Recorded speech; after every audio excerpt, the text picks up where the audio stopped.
Up YouTube, this is Connor, coming at you with a quick profile view of my Evilswarm deck. So yeah, I'm going to run through this real quick and I hope you like it.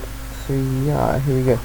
First off we have 2 Heliotopes. I know most people run 3, but I mean, me personally, I can get away with 2. I just don't always have the need for 3. We have 1 Blackluster Soldier Edward at the beginning. You might say, why are you playing this? But I mean, you got the 2 effect veilers, so I mean, like, once you're in the graveyard they're useless. So I mean, I thought might as well play 1. Then we got Dark Arm Dragon, also a great card to play. I mean, obviously it's only good if you've only got 3 dark monsters in the graveyard, but now that Monster Reborn's gone, I mean, once the cards are in the graveyard, there's not much use for them really, so I mean, you can keep like dumping them to the art play zone with Dark Arm. So yeah, and then you got 3 caster mandatory for Evilswarm decks. If you don't play 3 caster, I would be actually really surprised. But this is basically like a Pollux from Constellas. So it gets you the extra normal summon. Next we have Evilswarm Thunderbird times 3. I mean, this card is brilliant to have. It's a pain to get around.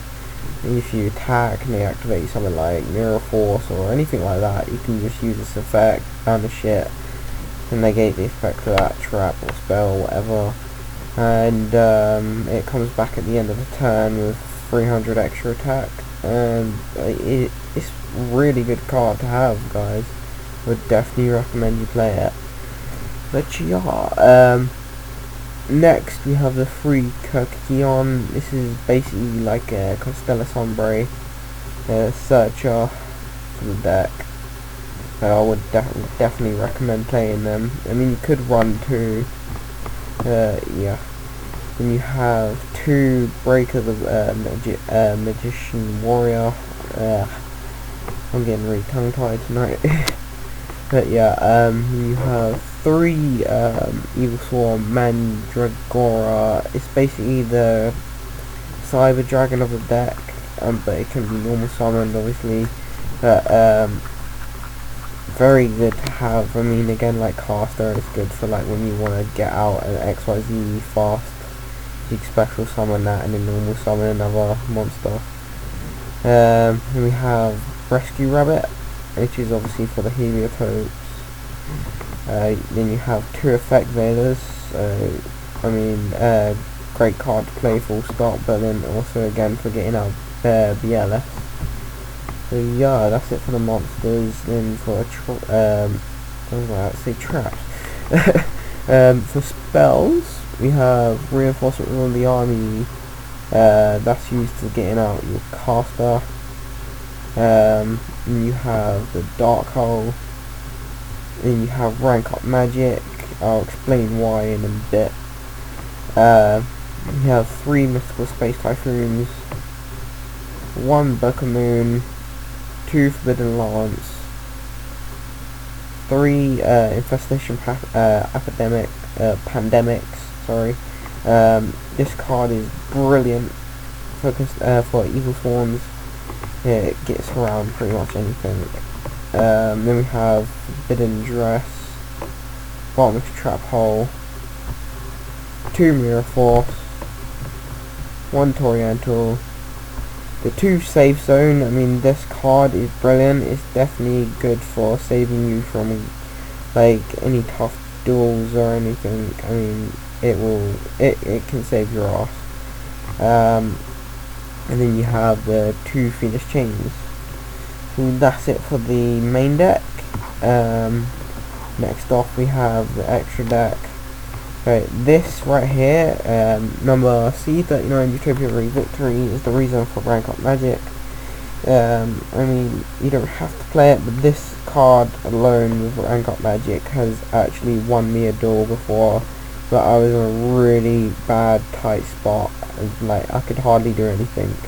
And then obviously I got out Utopia, ranked up Magic, and then got Utopia Ray Victory out and won the duel. I mean, like, I've never been so close to losing and then win like that before. I mean, rank up Magic is surely a game-winning move. So yeah, and you have 2 Evilswarm Ouroboros. It's one of its effects is basically Constella Pallades. I'm about to say Sunray. But yeah, it's good for bouncing stuff back, and its other 2 effects are good as well. And you have 3 Ophion. You need 3. I mean, it stops level 5 for higher monsters from being summoned. So yeah, that's brilliant from against pretty much any deck. I mean, that could stop quite a lot of things. And you have Utopia, obviously, otherwise what would be the point of victory. Then you have 2 Behemoths. Behemoth is basically a big guy. It's a brilliant card to have. But I mean, the only difference between that and big guy is obviously it's level 4, and you have to sacrifice or discard the Evilswarm monster from your hand to get the effect off. It's a brilliant card to play, and it's definitely a game-winning card. Then next we have Evilswarm Tenacious. Have you said it? It's a good card to have, but I wouldn't play any more than 1. And you have Photon Populative, Black Shippercorn, Evilswarm Roach, again good for getting rid of level 5 or higher monsters. Maestro, Cowboy. So that's it for the extra deck. Next we have the side deck. I got 1 Heliotrope in case I want to play 3. 1 Gorse. Gorse is pretty good in most decks. I mean, it's a great card. It saves you quite a lot. You have Allure of Darkness. I mean, you could put it in the main deck, but I wouldn't recommend it. I mean, it's a very risky card to play. I mean, I might swap it in once every now and then. And then last you have Forbidden Dress.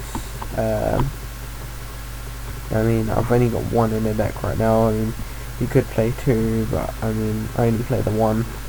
Because let's face it, Forbidden Lance is good as it works for not only you, but your opponent as well.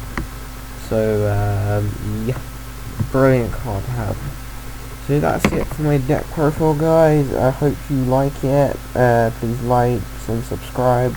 Leave a comment down below what you think. If there's anything you think I can do to improve it. No like harsh negative comments, please. And yeah, peace out, guys.